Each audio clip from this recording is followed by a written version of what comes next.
Então, galera, nessa aula aqui eu vou tentar resumir 3 assuntos para vocês numa aula só, tá? Estilo bisuzão mesmo. Vamos lá, de muita rataria agora. People, espelhos esféricos, refração e lente. Se liga só. Temos 2 tipos de espelhos esféricos, os convexos e os côncavos. Qual é a diferença? Imagina uma colher, galera. A parte de dentro da colher é onde tem a concavidade. E a parte de fora da colher é a parte convexa. Então, convexo é quando eu tenho a superfície refletora como a parte externa da colher, lembrando até aquela calota de fusca. A parte côncava é chamada de espelhos côncavos, tá? E os espelhos esféricos eles vão servir para a gente para poder fazer ampliações, reduções, inversões de imagem, tá? Aqui eu botei algumas brincadeirazinhas aqui com espelhos esféricos, tá? Só para a gente poder ter uma noçãozinha, beleza? Então vamos lá, vamos conhecer os espelhos. Todo espelho esférico, sendo ele côncavo ou convexo, eles vão ter um centro de curvatura, eles vão ter o foco e o vértice. Esse foco a gente chama por F, esse centro de curvatura por C. Em algumas enciclopédias, em algumas literaturas, eles chamam de raio de curvatura, tá? Não tem problema. E o vértice V, beleza? Essas setazinhas aqui, elas vão indicar para a gente se ele é côncavo ou esférico. Por quê? A parte contrária, onde tem essas setinhas, elas são as partes refletoras. Então, nesse caso aqui, seria um espelho côncavo, tá? A parte refletora é aqui. Então, o que acontece? Eu coloco um objeto nele, o meu raio luminoso ele bate, tá? Aí, ó, faço o prolongamento, passa pelo foco. Se eu fizer esse prolongamento aqui, ó, eu tenho um ponto da imagem. Vamos fazer outro, gente, ó. Ó. Viu? Então, eu tenho as formações das imagens. Esse eixo aqui central é o chamado de eixo principal. Sobre o centro de curvatura, o centro de curvatura sempre vai ser o dobro da distância focal. Então, eu tenho essa distância aqui, ó, em relação ao vértice, que eu chamo de F. E eu tenho essa distância aqui, ó, que eu chamo de C. Então, o C sempre vai ser 2 vezes o F. Beleza? Seguindo aí nossa aula, como que essas imagens são formadas? Olha, vamos lá. Coloquei algumas situações para vocês. Ó. Espelhos côncavos. Vamos começar com os côncavos, tá? Um côncavo. Quando a minha imagem ela está além do centro de curvatura, esse aqui é o meu centro de curvatura, esse aqui é o meu foco. Quando ela está aqui, eu sempre terei uma imagem real. Por que real? Porque ela está do mesmo lado que o objeto. Ela não está sendo formada atrás do espelho. Ela vai estar invertida. Por que invertida, Renan? Porque ela vai estar de cabeça para baixo. E ela será menor do que o objeto. Então, quando o meu objeto é posto além do centro de curvatura, eu tenho esse tipo de imagem sendo formada. Se eu pegar esse camarada aqui e mudar ele de local, colocar ele aqui, ó, antes do foco, tá? Entre o vértice e o foco. Então, quando o meu objeto é posto entre o vértice e o foco, a minha imagem ela é virtual. Por que virtual? Porque ela é formada atrás do espelho, tá bom? Ela vai ser direita porque ela não vai ficar de cabeça para baixo. E ela vai ser maior do que o objeto, tá bom? Quando eu tenho o meu objeto situado em cima do meu centro de curvatura, essa imagem ela é real, porque ela vai estar do mesmo lado que o objeto, invertida, porque ela vai ficar de cabeça para baixo, e do mesmo tamanho do objeto. Se esse objeto estiver entre o foco e o centro de curvatura, a minha imagem ela será real, porque também estará do mesmo lado do objeto, tá? O objeto que está à frente do espelho, será invertida porque ficará de cabeça para baixo e será maior do que o objeto. Se o meu objeto ficar em cima do foco, eu não tenho formação de imagem, então é chamado de imagem imprópria, tá bom? Então esses são dos espelhos côncavos. E do espelho convexo. O espelho convexo ele só fornece um tipo de imagem, independente de onde você coloque o objeto. Sempre será virtual, direita e menor. Por que virtual? Porque ela vai ser sempre formada atrás do espelho, dentro do espelho. Tá bom? Será direita porque ela nunca ficará de cabeça para baixo e sempre será menor do que o objeto.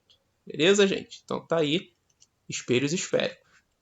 Vamos para a refração. O que é refração? Refração é a passagem da luz de um meio para o outro. Então eu tenho aqui dois meios aqui que eu coloquei como exemplo, ar e vidro.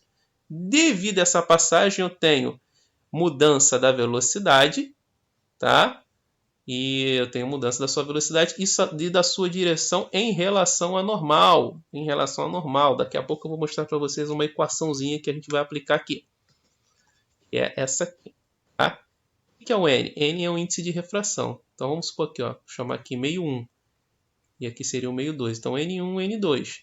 Seno em relação à normal. Então eu tenho um ângulo aqui. Se aqui eu tenho meio 1, θ1. Aqui, vamos supor que aqui refrate nessa direção aqui.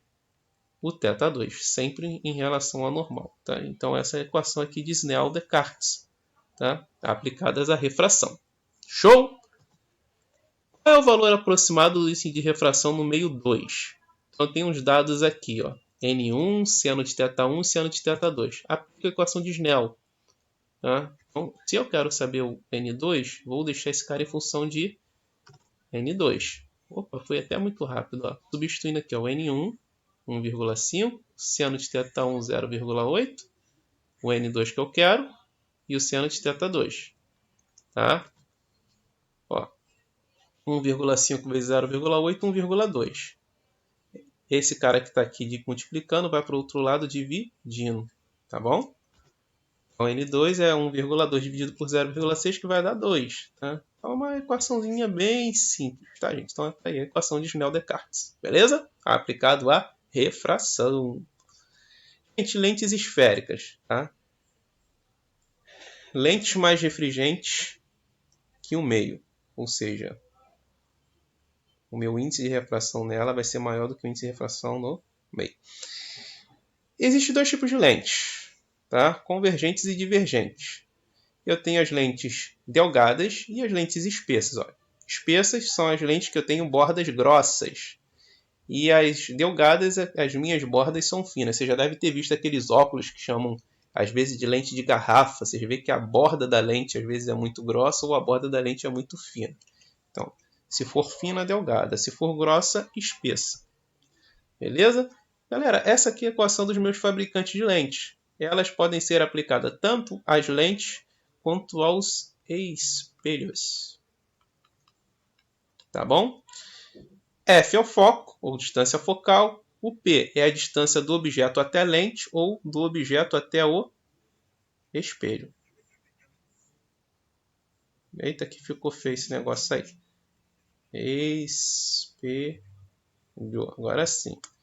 P' é a distância da imagem até a lente ou da imagem até o espelho, ou mais propriamente dizendo, vértice. Tá bom?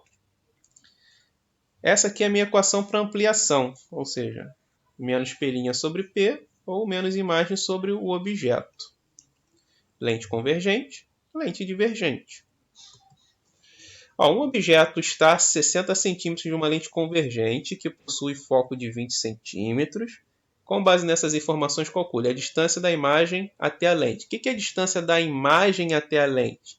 P'. Vamos aplicar a equação e vamos substituir. Distância focal, distância do objeto até a lente. Beleza? O que eu tenho que fazer? MMC. Entre 20 e 60, gente. 60, tá? Então, P', 3P' igual a P' mais 60.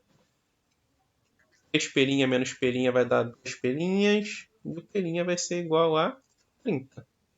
E o aumento linear é P' menos P, que vai ser 30 sobre 60, igual a menos meio. Esse menos ele significa o seguinte. Significa que a imagem é real, pois P é maior do que zero, e invertida, pois o aumento linear é negativo, e é menor do que o objeto, pois o módulo do aumento é menor do que 1. Show? Gente, vergência. O que é vergência? É a capacidade das lentes esféricas de convergir ou divergir luz. A unidade de divergência é dioptria. O que é? Uma dioptria é a mesma coisa que 1, né, sobre metro. Tá? 1 sobre metro. Ou 1, posso escrever assim que é mais bonitinho. Tá? Associação de lentes. O que eu vou fazer? A vergência eu calculo como sendo 1 sobre o foco. E a justaposição de lentes ela vai ser o quê? Tá? Ela vai ser o somatório das minhas vergências. Tá bom? Esse caso aqui, gente, é muito raro a cair, tá? Quando as lentes elas são separadas. Tá bom? É muito mais comum cair um caso de associação de lentes assim, quando as lentes são justapostas. Tá bom? Ó, duas lentes delgadas, convergentes, distância focal 10 centímetros e 40 foram justapostas, ou seja, estão coladinhas. Para se obter uma maior vergência, a convergência obtida com essa associação em dioptrias, então vamos calcular a vergência para a lente 1 e a vergência para a lente 2. Então, C1 é o quê? 1 sobre F1. E o C2, 1 sobre F2. Gente, a nossa unidade ela sempre tem que estar em metro, porque dioptria, a gente viu lá, que é 1, tá? Então vamos lá, ó. CF1, 1 sobre 0,1 que vai dar 10. E a vergência 2, 1 sobre 0,40 que vai dar 2,5. A minha associação é só somar esses dois caras aqui, tá? Que vai dar 10 mais 2,5, 12,5. Beleza, gente? Vou ter um resumão das equações do que a gente estudou hoje, tá? Só para você guardar, você dar o print, você deixar esse bizu aí com você, beleza? E eu aguardo vocês aí nas nossas aulas de exercício. Vamos fazer 3 aulas de exercício, 5 questões para cada tema. Então vamos ter 15 questões aí só sobre esses temazinhos aí, tá bom? Abração para vocês, até nosso próximo encontro.